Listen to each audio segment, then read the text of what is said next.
Nagaan Waaqayyoo isiniif haa ta'u, har'a guyyaa dhaloota kootii waggaa 6 ta'e. An har'a Waaqayyoon galateeffachuun barbaade waa'ee Waaqayyoon waa'ee inni jaana godheef galateeffachuun barbaada Waaqayyoon. Na faarfachuuf hin jiran na wajjin faarfadhaa.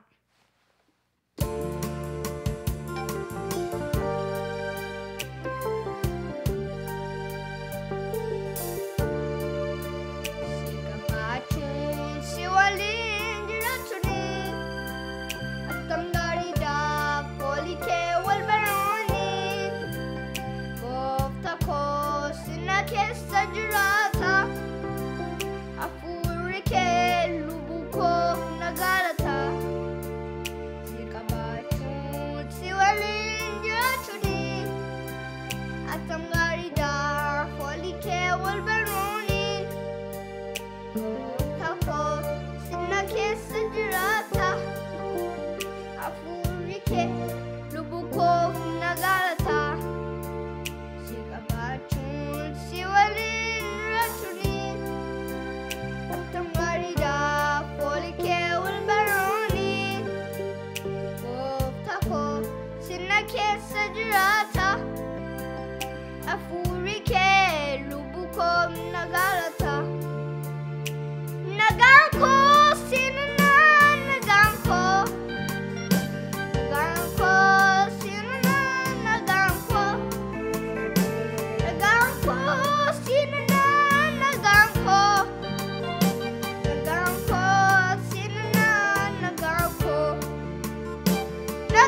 waaqayyo sinaa eebbisuu galatooma.